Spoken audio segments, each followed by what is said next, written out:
19,024 ഫീറ്റിലെ ഉമ്മിങ്ങില് ലോകത്തുനിന്ന് രണ്ടാമതായിട്ടൊരു വണ്ടി കയറിയത് ഇതാണ്. ഇന്ത്യയിൽ ഫസ്റ്റ് ടൈം. ഇന്ത്യയിൽ ഫസ്റ്റ് ടൈം, ലോകത്തിൽ രണ്ടാമത്. കാനഡ ആചാരങ്ങളൊക്കെ ഭയങ്കരമാണ്. ആ കൊല്ലത്തിലൊരട്ടം അവനവന്റെ ദേഷ്യം വാശിയും തീർക്കുന്ന ഒരു ആചാരം ഉണ്ടാവും. ജനുവരി 14 അരുണാചലിൽ ഞങ്ങള് വണ്ടി ഇങ്ങനെ പോകുമ്പോ ഒരു ഫോർച്യൂണർ വന്നിട്ട് ബ്ലോക്ക് ഇട്ട്, ഞങ്ങളെ മുന്നിൽ ബ്ലോക്ക് ഇട്ട് ഒരു കോടീശ്വരൻ. ഹായ് സുഹൃത്തുക്കളെ, ഞാനിപ്പോ ഉള്ളത് എവിടെ നിങ്ങൾക്ക് അറിയാം? ഞാനിപ്പോ ഉള്ളത് എവിടെ പറയണില്ല. ഒരു പക്ഷേ ഇൻസ്റ്റഗ്രാമിലൊക്കെ കളിക്കുന്ന ആളുകളാണെന്നുണ്ടെങ്കിൽ നിങ്ങൾക്ക് ഞാനൊരു വാഹനം കാണിക്കാം, അപ്പൊ നിങ്ങൾക്ക് അത് ബോധ്യപ്പെടും കേട്ടോ. ഇതാ എന്റെ ബാക്കിൽ നിൽക്കുന്ന ഈ ഒരു ഓട്ടോറിക്ഷ കണ്ടാല് നിങ്ങൾക്ക് ഒരു പക്ഷെ മനസ്സിലാവാൻ സാധ്യതയുണ്ട് ഞാനിപ്പോ എവിടെയാണ്, ആരുടെ വീട്ടിലാണ് നിൽക്കുന്നത് അല്ലെ. അപ്പോ ഞാൻ എന്തായാലും സസ്പെൻസ് ഒരുപാട് നേരത്തെ കൊണ്ടുപോകുന്നൊന്നുമില്ല, നിങ്ങൾക്ക് ആളെയും കാണിക്കാം. ഈ ഒരു ഓട്ടോ കാണുമ്പോ തന്നെ നിങ്ങൾക്ക് മനസ്സിലാവുന്നത് ഇതൊരു സാധാരണ ട്രാക്കിൽ ഓടുന്ന വണ്ടിയല്ല, ഇനിയിപ്പോ പ്രൈവറ്റ് ആണെങ്കിലും ഇത് വീട്ടുകാരെ മാത്രം കൊണ്ടുള്ള ഒരു വണ്ടിയല്ല എന്നുള്ളത് നിങ്ങൾക്ക് ഇതിന്റെ ഒരു ഡിസൈനും കാര്യങ്ങളൊക്കെ കാണുമ്പോൾ മനസ്സിലാവുന്നുണ്ടാവും. അപ്പൊ നമ്മൾ ആളെ നമ്മൾ കാണിക്കാൻ പോവാണ്. ഇതാ അല്ലെ, ഹായ് സൽമാൻ അല്ലെ. അപ്പൊ ആള് 4 രാജ്യങ്ങള്, ഏതൊക്കെ രാജ്യങ്ങളായിരുന്നു? India, Myanmar, Bhutan, Nepal. നേപ്പാൾ. 4 രാജ്യങ്ങളും നമ്മളെ ഇന്ത്യയിലെ 29 സ്റ്റേറ്റും ഈ ഒരു ഓട്ടോ വെച്ചിട്ട്, ആളും മറ്റു 2 പേരുണ്ടായിരുന്നു അല്ലെ, ജവാദ് ഇബ്രാഹിം. അപ്പൊ ഇവരൊക്കെ 3 പേരും കൂടിയിട്ട് മെയിൻ ആയിട്ട് നമ്മുടെ ഓട്ടോ എന്ന് പറയുന്നത് സൽമാൻ തന്നെയാണ് അല്ലെ. ഓക്കെ, 2009 മോഡലാണ്. അപ്പൊ ഈ ഒരു ഓട്ടോ വെച്ചിട്ട് ഇത്രയും രാജ്യങ്ങളും ഇന്ത്യ മുഴുവൻ, നമ്മളൊക്കെ ഓൾ ഇന്ത്യ എന്ന് പറയുമ്പോ, നമ്മളൊക്കെ സാധാരണ ഓൾ ഇന്ത്യ എന്ന് പറയുമ്പോ ഈ സൈഡിൽ കൂടെ ഇങ്ങനെ കയറും. കേരള, കർണാടക, മഹാരാഷ്ട്ര, ഗുജറാത്ത്, രാജസ്ഥാൻ അങ്ങനെ പോകും. പഞ്ചാബ് പോയിട്ട് നേരെ കാശ്മീർ കയറും, എന്നിട്ട് ഓൾ ഇന്ത്യ പറയും. പക്ഷെ ഇത് അങ്ങനെയല്ല മക്കളെ. ഇതാ ഓൾ ഇന്ത്യ എന്ന് പറയുമ്പോ അതിനോട് 100% നീതി പുലർത്തിയ ട്രിപ്പ്. അപ്പൊ ഞാൻ ബളബളാറിട്ട് കാര്യമില്ല അല്ലെ. അപ്പൊ ഫുള്ള് നമുക്ക് എന്താ പറയാ, സൽമാനിലേക്ക് തന്നെ പോവാം. ബാപ്പു, ഞങ്ങൾക്ക് ബാപ്പു ആണ് നമ്മളെ ഓൾറെഡി നമ്മളെ സുഹൃത്താ. പിന്നെ ഈ വണ്ടിക്ക് എനിക്ക് വേറൊരു കാര്യം കൂടി പറയാനുണ്ട് ബാപ്പു. ഞാൻ ബാപ്പു തന്നെ വിളിക്കാനോ? അല്ലെ, ഈ വണ്ടിക്ക് എനിക്ക് വേറൊരു കാര്യം കൂടി പറയാനുണ്ട് അല്ലെ. നീ പറയാലോ? ഈ വണ്ടിമേലാണ് മൂപ്പര് ഡ്രൈവിംഗ്. ഞാന് ഓട്ടോ ഓടിക്കുന്ന ഒരു വ്യക്തിയാണ്, ഞാൻ ഓട്ടോ ഡ്രൈവറാണ്. ആണ്, ഒരു സംശയമില്ല. ഈ വണ്ടിയിലാണ് ബാപ്പു ഇന്ന് ഓട്ടോ ഓടിക്കാൻ പഠിപ്പിച്ചത്. അന്ന് മൂപ്പര് ഈ ലുക്കൊന്നല്ല, ഒരു സാധാരണ 2009 മോഡൽ പ്രൈവറ്റ് ഓട്ടോറിക്ഷ. ഈ 2009 മോഡൽ പ്രൈവറ്റ് ഓട്ടോറിക്ഷയില് ഇവര് 4 രാജ്യങ്ങളും അതിൽ ഇന്ത്യയിലെ 29 സ്റ്റേറ്റും കവർ ചെയ്തു. 170 ദിവസം എടുത്തിട്ട് എന്ന് പറഞ്ഞ കാര്യമല്ല. ഒരുപാട് അനുഭവങ്ങള് ബാപ്പുവിന്, സൽമാന് പറയാനുണ്ടാവും അല്ലെ. അപ്പോ ഇന്ത്യ മുഴുവനും പിന്നെ പുറമേ ഉള്ള വേറെ 3 രാജ്യം, അങ്ങനെ 4 രാജ്യങ്ങൾ ചുറ്റിക്കറങ്ങി വന്നൊരു വ്യക്തിനോട് എന്തൊക്കെയാ ചോദിക്കുന്ന ചോദിച്ചാൽ ഒരു 10 മിനിറ്റ് വീഡിയോ ഉൾക്കൊള്ളിക്കാവുന്ന അപ്പുറം ചോദിക്കേണ്ടി വരും അല്ലെ. എന്നാലും കുറച്ച് കഴിഞ്ഞ 6 മാസം എന്ന് പറഞ്ഞ ഇപ്പൊ മൈൻഡിൽ നിൽക്കുന്നത് 2 കൊല്ലം പോലെ, 2 കൊല്ലം വർഷങ്ങൾ അങ്ങനെ തന്നെ അറ്റല്ലാതെ കിടക്കും. അതായത് വേസ്റ്റ് അല്ലാത്ത, വിശ്രമമില്ലാത്ത, എൻജോയ് ചെയ്തുകൊണ്ടുള്ള എന്നാ കഠിനാധ്വാനം ഉണ്ട്, റിസ്ക് ഉണ്ട്, എന്നാ ഭയങ്കര എൻജോയ് ചെയ്തുകൊണ്ട് ഭയങ്കര പീസ്ഫുൾ ആയിട്ട്. നമ്മൾ ഈ സ്പോൺസർഷിപ്പ് ഒന്നും എടുക്കാത്തതുകൊണ്ട് തന്നെ നമുക്ക് എവിടെ നിർത്തണം, നമുക്ക് ആരെ കാണണോ, നമുക്ക് എന്ത് വീഡിയോ ചെയ്യണോ, നമ്മൾ സ്വന്തമായിട്ട് നമ്മള് ഫുഡ് കഴിക്കണം, ഉറങ്ങണം, അങ്ങനെ പോയതാ. ഭയങ്കര ഒരു വിജയം. അങ്ങനെ പോയത് കൊണ്ടാണ് ഇപ്പൊ നമ്മൾ സാധാരണ യാത്ര എല്ലാവരും ചെയ്യുമ്പോഴൊക്കെ ഇപ്പൊ 100 ദിവസത്തെ പ്ലാൻ 100 ദിവസം അങ്ങോട്ട് കംപ്ലീറ്റ് മുട്ടിക്കലാണ്. 90 ദിവസം നിർത്തും. നമ്മൾ 150 പറഞ്ഞത് 170 ആയത് ദിവസം കൂടി. നമുക്ക് എവിടെ പോവാണ്ടിരിക്കേണ്ട ഒരു അവസ്ഥ വന്നില്ല, എല്ലായിടത്തും കറക്റ്റ് പോയി, എല്ലായിടത്തും പോയി. പിന്നെ ഇവിടുന്ന് പോകുമ്പോ ഇപ്പോ നിങ്ങൾ വന്ന സമയത്ത് വളരെ വലിയൊരു ജനപ്രവാഹം തന്നെ മലപ്പുറം ടൗണിന്റെ സെന്ററിൽ ഉണ്ടായി. സത്യം പറഞ്ഞാൽ ഞങ്ങളൊക്കെ അത്ഭുതപ്പെടുത്തിയൊരു സംഭവമാണ്. ഞാൻ അന്ന് തൃശ്ശൂരാ. നിങ്ങൾ ആ ഒരു എൻട്രി കാണണമെന്നുണ്ടായിരുന്നു, പക്ഷെ തൃശ്ശൂർ പോയതുകൊണ്ട് തന്നെ കാണാൻ പറ്റില്ല. ഞാനിങ്ങനെ സോഷ്യൽ മീഡിയ വഴി കാണുന്നുണ്ട് എന്നുണ്ടായിരുന്നുള്ളൂ. പക്ഷെ കണ്ടപ്പോ നമുക്ക് തന്നെ ഒരു രോമാഞ്ചം വന്നുപോയി. നമ്മളൊരു കൂട്ടുകാരൻ എന്നുള്ള നിലക്കും നമ്മളെ നാട്ടുകാരൻ എന്നുള്ള നിലക്കും അല്ലെ, ഭയങ്കര. അപ്പൊ നിങ്ങൾക്ക് ആ സമയത്തുണ്ടായി, അല്ലെങ്കിൽ പോകുന്നതിന് മുമ്പേ ഇങ്ങനെയൊക്കെ സംഭവിക്കും, ഇത്രയും ഒരു വലിയ രീതിക്ക് എത്തിയിരുന്ന് അറിയായിരുന്നോ? ഒരിക്കലില്ല. കാരണം ഞാനിത് പോണ സമയത്ത് എന്താ വെച്ചാൽ നമ്മളിത് ഇറങ്ങി, അപ്പൊ നമ്മൾ പോണ യാത്രയാക്കാൻ നമ്മളൊരു 100 മുതൽ 300 പേരാണ് യാത്രയാക്കാൻ വന്നതെങ്കിൽ തിരിച്ചു വരുമ്പോ നമ്മളെ കാണാൻ വേണ്ടി, നമുക്ക് കാണാൻ വേണ്ടിട്ട് ആയിരങ്ങളാണ് വന്നത്. പക്ഷെ യാത്ര തുടങ്ങി നമ്മൾ എഡിറ്റഡ് വീഡിയോ ഇടുന്നില്ല, അങ്ങനെ പ്ലെയിൻ ആയിട്ട് വീഡിയോ ഇട്ടുകൊണ്ട് തന്നെ നമ്മൾ സംസാരം എന്തൊക്കെയോ ആളുകൾക്ക് ഭയങ്കര ഇഷ്ടപ്പെട്ട്. അപ്പൊ ഭയങ്കര ഗ്രൗണ്ട് സപ്പോർട്ട് വന്നു. പിന്നെ ഒപ്പം നമ്മളെ ജാവി ബ്രോ പോലും ഉണ്ടായിരുന്നു. അങ്ങനെ ഒരു ഭയങ്കര സപ്പോർട്ട്. ഇതിങ്ങനെ പോയപ്പോ നമ്മൾ വിചാരിച്ചതിന് മേലാണ് നമുക്കൊരു അറ്റൻഷൻ കിട്ടിയതും ആ ഒരു ഫ്രീഡത്തുമ്പോഴാണ് നമ്മൾ ഇത്രയും പോയതും. ഏറ്റവും ലാസ്റ്റ് വീഡിയോസിന് വ്യൂസ് ഉണ്ട്, പക്ഷെ ആളുകൾ കാണുന്നുണ്ടെങ്കിലും നമ്മൾ എന്താണ് ചെയ്തു വെച്ചെന്നുള്ളത് മനസ്സിലാക്കണം എന്നുണ്ടെങ്കിൽ നമ്മൾ മലപ്പുറം ടൗണിൽ അന്ന് വരേണ്ടി വന്നു. അന്നത്തെ ക്രൗഡ് കണ്ടപ്പോഴാണ് സത്യം പറഞ്ഞാൽ കണ്ണിന്ന് വെള്ളം നിറഞ്ഞു പോയി. കാരണം ഇവരൊക്കെ നമ്മളെ കാണാൻ വേണ്ടിയിട്ട് നമ്മളെ ഇഷ്ടപ്പെടുന്ന ആൾക്കാർ അങ്ങനെ വന്നാണല്ലോ എന്ന് ഓർത്തത്. അത് ഭയങ്കര സന്തോഷം. ഇവിടെ പോയതിന്റെ ശേഷം ബുദ്ധിമുട്ടായിട്ട് തോന്നുന്ന എന്തെങ്കിലും, അതായത് ഇപ്പൊ എന്തെങ്കിലും ഒരു അനിഷ്ട സംഭവങ്ങളായിട്ട് എന്തെങ്കിലും അക്രമങ്ങളോ അതിക്രമങ്ങളോ നേരിടേണ്ടി വരിക, അങ്ങനെ വല്ലതും ഉണ്ടായിട്ടുണ്ടോ? ഇല്ല, നമ്മള് ഫെബ്രുവരി 9 ഇവിടുന്ന് തുടങ്ങി. ഞാൻ ചോദിക്കാൻ കാരണം എന്താണെന്നറിയോ, പേടിയാണല്ലോ മനുഷ്യന് ഉള്ളിൽ അല്ലേ, പേടിയുള്ള ഒരു കാലഘട്ടമാണല്ലോ അല്ലെ. അപ്പൊ നമ്മളെ വീട്ടിൽ നിന്നൊക്കെ പുറത്തിറങ്ങി പോയതിന് ഉമ്മാരൊക്കെ വിളിക്കൂല നമ്മളെ. അപ്പൊ നമുക്ക് ഇത്രയും ഒരു എന്താ പറയാ ഏരിയയിലൂടെ പോകുമ്പോ, കാരണം നിങ്ങൾ ഈ പറഞ്ഞ സാധനം അതിന്റെ മൈൻഡിലും ഉണ്ടായിരുന്നു. പിന്നെ ഞാൻ മനസ്സിലാക്കിയ സംഭവം വെച്ചാൽ നമ്മൾ അവരോട് എങ്ങനെ നിൽക്കണോ അതിനനുസരിച്ച് അവരും കൂടി നിൽക്കും. ജാതി പ്രശ്നം ഇന്ത്യയിൽ പല ഭാഗത്തുണ്ട്. മുസ്ലിം കമ്മ്യൂണിറ്റി, ഞാൻ പറഞ്ഞ മുസ്ലിം കുറവുള്ളതോ മുസ്ലിം പള്ളിയിൽ ഇല്ലാത്തോ എന്നല്ല ഞാൻ പറഞ്ഞത്. മുസ്ലിം കമ്മ്യൂണിറ്റി എന്താന്ന് അറിയാത്ത നാടുകൾ ഇന്ത്യയിലുണ്ട്. നാട്ടുരാജ്യങ്ങള് രാജഭരണം നടക്കുന്ന നാടുകൾ ഇന്ത്യയിലുണ്ട്. നാട്ടുരാജ്യങ്ങളായിട്ട് ഇപ്പോഴും ഇന്ത്യയിലുണ്ട്. ഏത് സ്റ്റേറ്റിലാണ് അങ്ങനെയുള്ളത്? അത് നാഗാലാൻഡിലുണ്ട്, പിന്നെ ഒറീസയിലുണ്ട്. അപ്പൊ അവർക്ക് അവരുടേതായിട്ടുള്ള ശിക്ഷാ രീതികളും കാര്യങ്ങളൊക്കെ ഉണ്ട്. തല വെട്ടുന്ന ഗ്രാമങ്ങൾ ഇന്ത്യയിലുണ്ട്. അപ്പൊ അത് നമ്മളെ ഇന്ത്യൻ ഭരണഘടന ഒരു ബന്ധമില്ല, അവര് പ്രശ്നം വരില്ല എന്നുള്ളതാണ്. അവിടെ നമ്മളെ പോലീസ് അങ്ങനത്തെ പരിപാടി കാര്യങ്ങളൊന്നും ഇല്ല. നാട്ടുരാജ്യങ്ങളാണ്, അവിടെ അങ്ങനെ ഇല്ല. ഇന്ത്യക്കകത്ത് ജസ്റ്റ് എക്സാമ്പിൾ പറയണേ, നാഗാലാൻഡിലെ മോൺ ഡിസ്ട്രിക്റ്റിൽ ലോങ്വ വില്ലേജ് ആണ് വില്ലേജ്. ഇതിപ്പോ ബാപ്പുനെ ആ ഒരു സിസ്റ്റം ഒക്കെ നമ്മളൊരു ഭരണത്തിന്റെ മോശമായിട്ടോ അല്ലെങ്കിൽ അത്ര നമ്മളെ ഭരണ സംവിധാനം അത്ര വ്യാപകമാവാത്തോണ്ടോ ഏത് രൂപത്തിലാണ് വിലയിരുത്താൻ പറ്റിയത് കണ്ടപ്പോ? ഓലെന്താ വെച്ചാൽ ഒരു കൾച്ചറലി അത്ര പിന്നോട്ടാണ്. പിന്നെ പോലെ നാട്ടില് ഇപ്പൊ ഈ പറഞ്ഞ പോലെ വിദ്യാഭ്യാസ കുറവിന്റെ പ്രശ്നമാണ്. അത് എനിക്ക് മനസ്സിലായ ഒരു കാര്യം എന്താ വെച്ചാല് ഒരു ആദ്യം മുതലേ അങ്ങനെയാണ്. ഇപ്പൊ നമ്മള് ഭരണത്തിന്റെ മോശമാണെന്ന് വെച്ച് കഴിഞ്ഞാല് പെട്ടെന്ന് അവിടെ വന്നിട്ട് ഈ സിസ്റ്റം ഒക്കെ കൊണ്ടുവന്ന് കഴിഞ്ഞാൽ ഒരിക്കലും ഓൽക്കത് അംഗീകരിക്കാൻ കഴിയില്ല. അതാണ്, മനസ്സിലായില്ലേ? കാരണം ഓല് നടന്ന വഴികള്, ഓല് നടന്ന രീതികള് ആ മോഡലിലാണ് ഇത്രയും. അപ്പൊ മെല്ലെ മെല്ലെ ഇതൊക്കെ മാറ്റിയെടുക്കാന്ന് പറ്റുള്ളൂ. ഇപ്പൊ നാഗാലാൻഡിൽ ലോങ്വ വില്ലേജിൽ 60 നാട്ടുരാജ്യങ്ങൾ ഭരിക്കുന്ന ഒരു രാജാവുണ്ട്, ഒരു കിങ് ഉണ്ട്. 60 നാട്ടുരാജ്യങ്ങൾ ഭരിക്കുന്ന രാജാവാണ് അല്ലേ?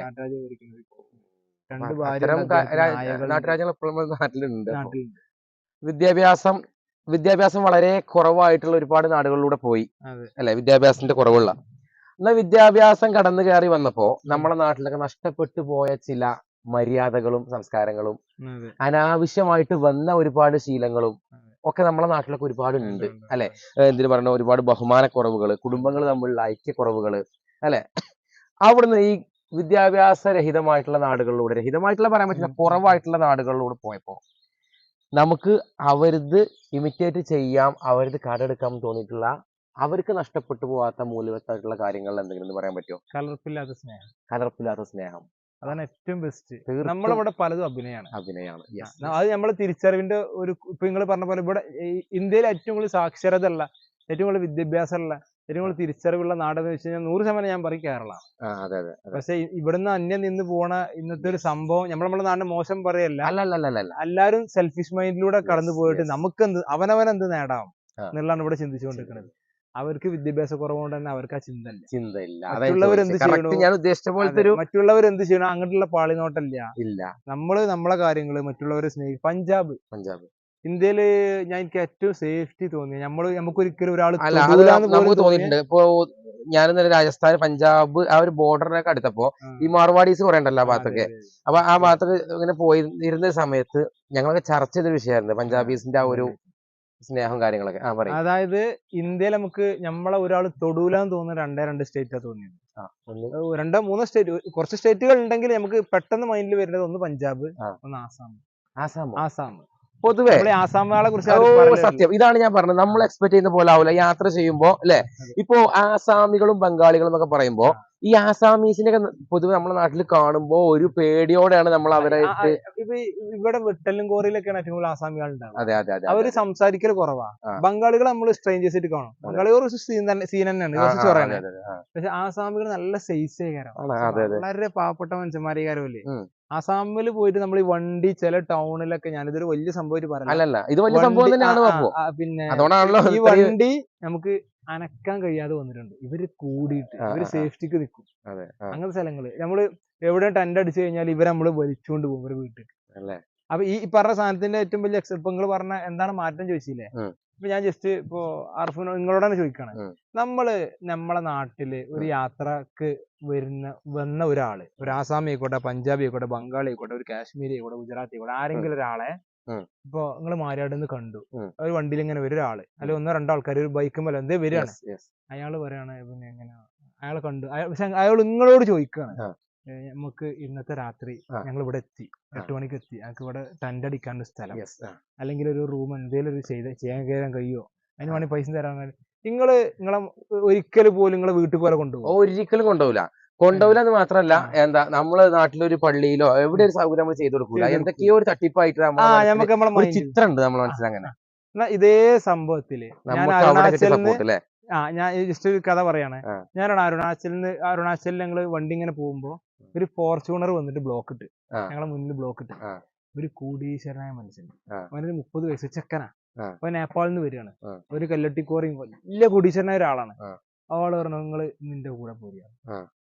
അതായത് ഈ ഓട്ടോറിക്ഷ ജസ്റ്റ് ഒന്നോ രണ്ടോ വീഡിയോസിൽ കണ്ടിട്ടുണ്ടാവും, അല്ലെങ്കിൽ ജസ്റ്റ് പാസ് ചെയ്യണം, അവന്റെ മുന്നിലൂടെ ഈ ഓട്ടോറിക്ഷ പാസ് ചെയ്തു, അത് മാത്രമേ കണ്ടിട്ടുള്ളൂ. എന്നിട്ട് ഞങ്ങൾക്ക് ഒരു ചായ വാങ്ങി തന്നിട്ട് നിങ്ങൾ ഇന്ന് എവിടേക്കും പോകണം, നമ്മൾ അരുണാചൽ പ്രദേശ് AP നോർത്ത് ഈസ്റ്റിലാണ് കളിക്കണേ. എന്നിട്ട് ഓൻ പറഞ്ഞു നിങ്ങൾ ഇന്ന് വീട്ടിൽ പോരാൻ. അപ്പൊ നമ്മളും ഇനിയിപ്പോ ഇന്ന് ടെന്റ് അടിക്കാൻ വേറെ സ്ഥലം കണ്ടെത്താനല്ലോ ചോന്റെ വീട്ടിൽ പോയി. വലിയ കോടീശ്വരൻ, പിന്നെ ഒരേ സ്ഥലത്ത് 3 വീടാ, 10-15 വണ്ടിയൊക്കെ ഉണ്ട് ഇവന്. എന്നിട്ട് ഇവൻ വീട്ടിലേക്ക് കയറി ചെന്ന്, വീട്ടിൽ ഓരോ മര്യാദകളും ചുറ്റും കാര്യങ്ങളൊക്കെ ഉണ്ട്.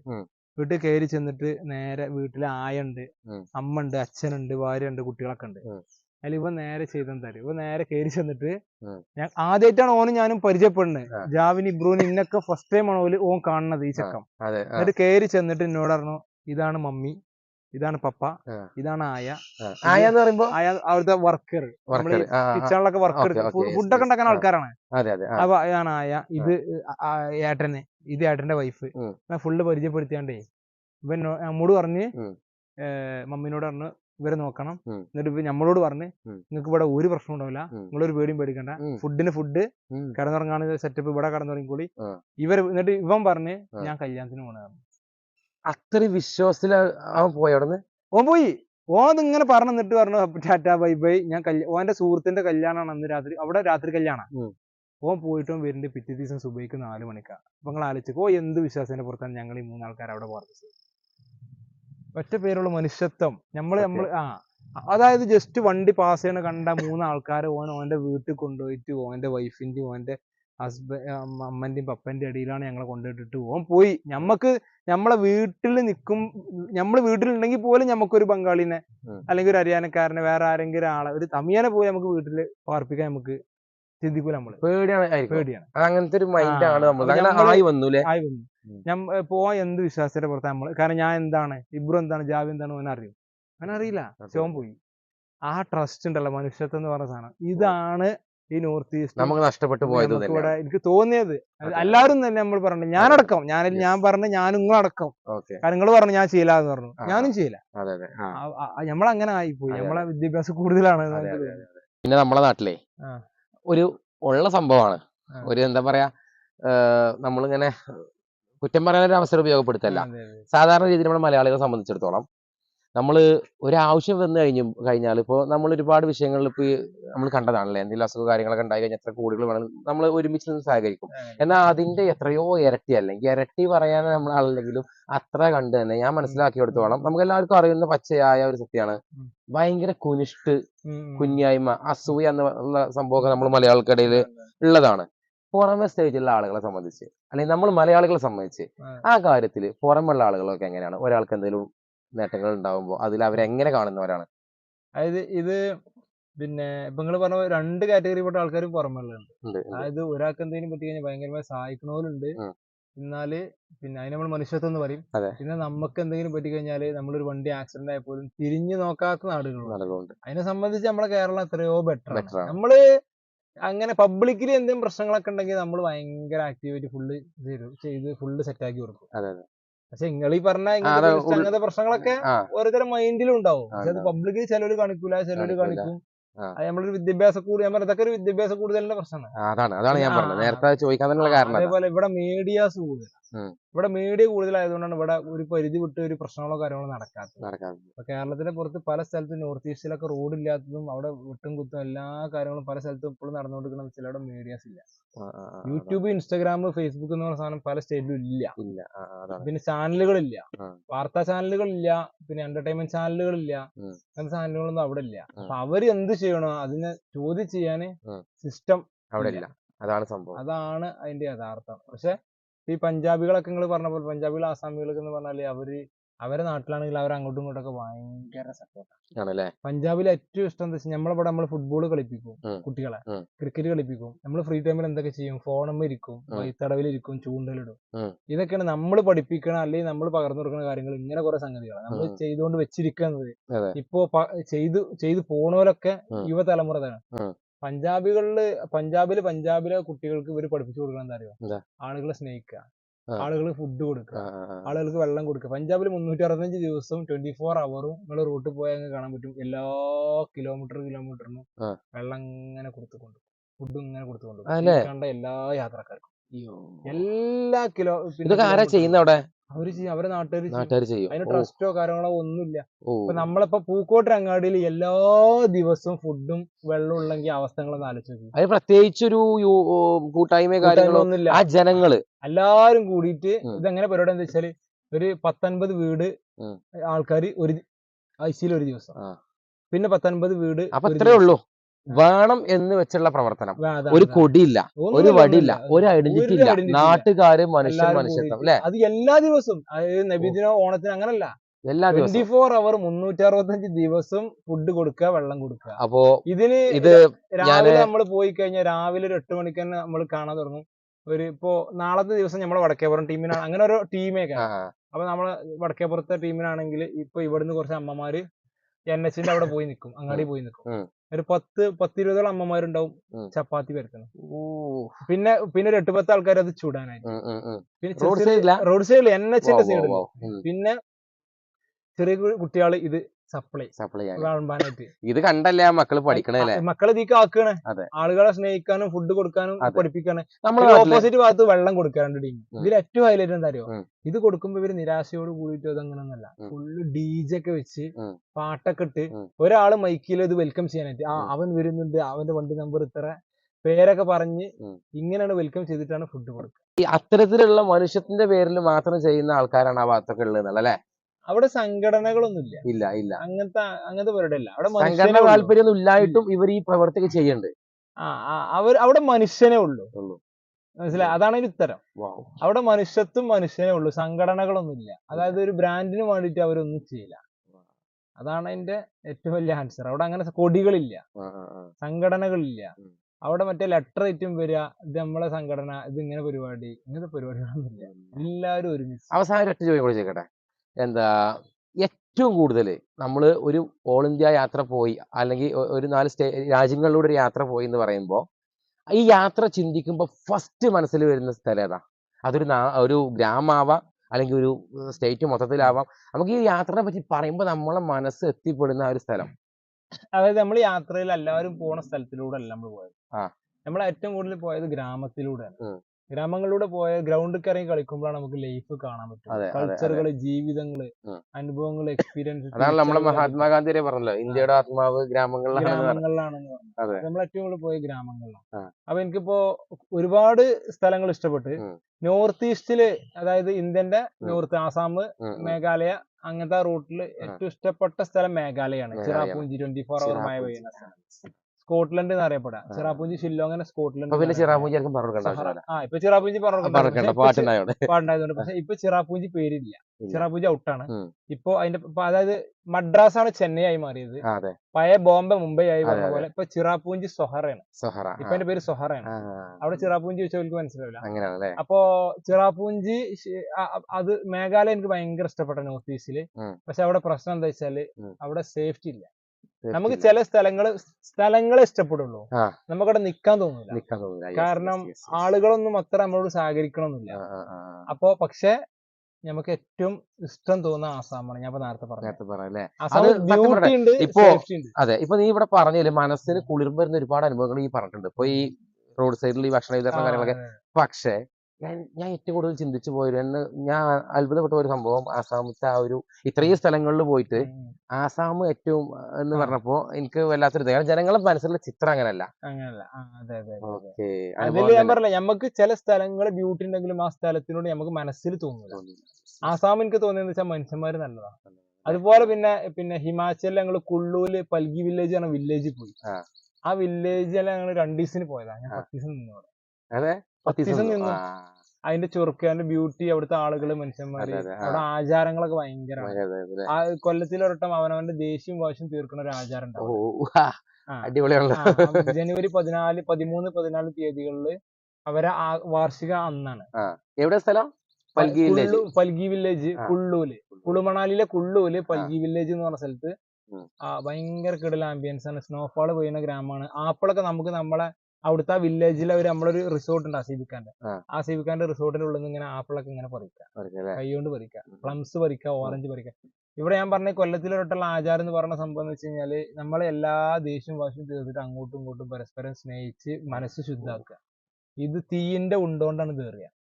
ഇല്ല, ആ രാത്രി എറിഞ്ഞിട്ടാണ് ദേഷ്യം തീർക്കുക. തീയിന്റെ ഉണ്ടകളാക്കിയിട്ട് അതിന് റിങ് ഇട്ടിട്ട് ഈ റിങ് കൊണ്ട് നമ്മൾ അങ്ങോട്ടും ഇങ്ങോട്ടും എറിഞ്ഞു പോകണം. ഏറ് കൊണ്ടു കഴിഞ്ഞാൽ അങ്ങോട്ടും ഇല്ല, അത് സാധാ ഡ്രസ് തന്നെ കാരണം. പക്ഷെ ഏറ് ഡയറക്റ്റ് അങ്ങനെ കൊള്ളൊന്നുമില്ല. അത് തീയിന്റെ ഒരു കനല് പോലെ അങ്ങനെ നിൽക്കുന്ന സംഭവം. അതിങ്ങനെ അപ്പൊ ഇങ്ങോട്ട് മാറി കിട്ടും. അപ്പൊ അവിടുന്ന് അങ്ങോട്ട് എറിയും. അപ്പൊ അവിടെ നിന്ന് മാറിക്കും. അങ്ങനെ എറിഞ്ഞു കഴിഞ്ഞാൽ ദേഷ്യം തീർന്നു. അങ്ങനെ അത് ഒരു 100-150 ആൾക്കാർക്ക് അങ്ങോട്ടും ഇങ്ങോട്ട് കയറി മനസ്സിൽ വെച്ചേക്കൂല ദേഷ്യം. അങ്ങനെ അതിനിപ്പോ ഇവര് തമ്മിൽ ദേഷ്യം ഇല്ലെങ്കിലും നേതൃത്വം കൊടുക്കുക ഈ പരിപാടിയൊക്കെ നടത്താൻ ജന്മിത്തന്മാര് അവിടെ ഒരു ഹെഡ് ഉണ്ടാവും. അവിടുത്തെ ഹെഡ് ഉണ്ടാവും. അങ്ങനത്തെ കാര്യങ്ങൾ ഉണ്ടാവും. അവിടെ കാരണം ജാതി പ്രശ്നം ഭയങ്കരമല്ല. നമുക്ക് ജാതി പ്രശ്നമല്ല, ഓല അമ്പലത്തിന്റെ കോമ്പൗണ്ട് കയറി നമുക്ക് കയറാം, ചവിട്ടാൻ പറ്റില്ല. അങ്ങനത്തെ തീണ്ടി അങ്ങനത്തെ ആൾക്കാർ നിലനിൽക്കുന്ന സ്ഥലങ്ങളാണ്. അവിടെ മരിച്ചു കഴിഞ്ഞാൽ നെഗറ്റീവായിട്ടും പോസിറ്റീവായിട്ടും ഒരുപാട് കാര്യങ്ങളുണ്ട്. അപ്പോ സത്യം പറഞ്ഞാൽ ഈ ഒരു യാത്രനെ പറ്റിയിട്ട് ചോദിക്കുകയാണെങ്കിൽ ഞാനിപ്പോ ക്യാമറ ഓഫ് ചെയ്തിട്ട് പോകാനോട് പറഞ്ഞത് കാരണം ഒരു വീഡിയോയിലോ 2 വീഡിയോയിലോ തീർക്കാൻ വേണ്ടിട്ട് പറ്റൂല. ഒരുപാട് അനുഭവങ്ങളാണ്. ചുരുക്കി പറഞ്ഞ അത്രേ ഉള്ളൂ. വീട്ടിലിരിക്കുമ്പോ ബാപ്പുനോട് പറഞ്ഞ പോലെ, സൽമാനോട് പറഞ്ഞ പോലെ, എന്താ സൽമാൻ എന്നായിരിക്കും പല ആൾക്കും അറിയാം, ബാപ്പു അറിയാം. അപ്പൊ അതുകൊണ്ടാണ് ബാപ്പു പറഞ്ഞ പോലെ വീട്ടിൽ നിന്ന് പറഞ്ഞ നമ്മൾക്ക് പൊട്ടക്കഞ്ച് തവളകളാണ് എന്നാണ് ഇതിന്റെ ആകെ തുക. അതായത് അത് ഞാൻ നമ്മുടെ നാടിനെ നമ്മളെ ഒരിക്കലല്ല. നമുക്ക് നമ്മളെ നാട്ടിൽ വൈഡായിട്ട് ചിന്തിക്കലും കാര്യങ്ങൾ ആരെങ്കിലും ഒരുപാട് പോസിറ്റീവായിട്ട് മറ്റു നാട്ടിലില്ലാത്ത ഒരുപാട് ഗുണങ്ങൾ നമുക്ക് നമ്മുടെ നാടുണ്ട്. നമ്മളങ്ങനെ പറയുമ്പോ എല്ലാം പറയണല്ലോ, അത്രേ ഉള്ളൂ. അപ്പോ ഇതൊക്കെ നമ്മൾ കാണേണ്ടതാണ്. ഓരോ നാട്ടിൽ പോയി ഓരോ യാത്രകളും ഓരോ അനുഭവങ്ങളാണ്, ഓരോ വിധത്തിലുള്ള യാത്രകളും ഓരോ അനുഭവങ്ങളാണ്. ഇപ്പൊ ഇവര് ഓട്ടോയിലാ പോയത്, നടന്നു പോകുന്നവർക്ക് അങ്ങനെ അനുഭവം കിട്ടിയത് ഓട്ടോയിൽ പോയതുകൊണ്ട് അതാണ്. അപ്പൊ അത് വേറൊരു ഇതാണ് നമ്മളെ അത്ഭുതപ്പെടുത്തുന്നത് അല്ലെ. അപ്പൊ ഈ ഒരു യാത്രയിലുള്ള വിശേഷങ്ങൾ പറഞ്ഞാൽ ഒരു യൂട്യൂബ് വീഡിയോ കൊണ്ട് തീരുന്നതല്ല. ഇതിന് നമ്മൾ ഒരു റെക്കോർഡും കൂടെ ഉണ്ട് കേട്ടോ. ഇന്ത്യയിൽ നിന്ന് ആദ്യമായിട്ട് ലോകത്തിലെ ഏറ്റവും ഹയസ്റ്റ് മോട്ടോർ വെഹിക്കിൾ പാസ് ആയിട്ടുള്ള ലഡാക്കിലെ ഉംലിംഗ്ലയില് 19,024 ഫീറ്റിലെ ഉംലിംഗ്ലയില് ലോകത്ത് നിന്ന് രണ്ടാമതായിട്ടൊരു വണ്ടി കയറിയത് ഇതാണ്. ഇന്ത്യയിൽ ഫസ്റ്റ് ടൈം ലോകത്തിൽ രണ്ടാമത്. കാനഡയിൽ നിന്ന് ഒരു വണ്ടി കയറിയിട്ടുണ്ട്. അത് 2 കൊല്ലം മുന്നേ. അത് കഴിഞ്ഞാൽ ഇതാണ് കയറുന്നത് അല്ലെ.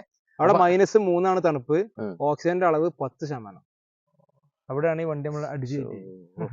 ഒരുപാട് ത്യാഗങ്ങളൊക്കെ നമ്മള് വീഡിയോയിലൂടെ കണ്ടത് തന്നെ ഉണ്ട് അല്ലെ. ചില സ്ഥലങ്ങളിലൂടെ വണ്ടിയൊക്കെ പോകുന്ന കണ്ടാലേ. അപ്പൊ യാത്രയുടെ വിശേഷങ്ങൾ വളരെ കുറവാണ് ഞാനിപ്പോ ഒരു വീഡിയോയിൽ ചോദിച്ചത്. സത്യം പറഞ്ഞാൽ ഞാൻ അവിടുത്തെ ഒരു കൾച്ചറും കാര്യങ്ങളൊക്കെയാണ് കൂടുതൽ ചോദിച്ചത്. എന്നാൽ തന്നെ തീരൂല. ഇങ്ങനെ ഒരു വീഡിയോ വൈൻഡപ്പ് ചെയ്യേണ്ട അവസ്ഥ വരാറില്ല. ഇത് ഏകദേശം ഒരു നമ്മള് ഹിമാലയം കയറിയിട്ടുണ്ട്. പറഞ്ഞ പോലെ അതാണ് ചോദ്യങ്ങൾ തീരൂല. ഇത് ഈ യാത്രന്റെ വിശേഷങ്ങൾ തീരൂല. കാരണം ഞാൻ പറയില്ല, ഏതൊരു വീഡിയോ ആണെങ്കിലും ആ കണ്ടന്റ് നമുക്ക് പൂർത്തീകരിക്കാൻ സാധിക്കുന്നുണ്ട്.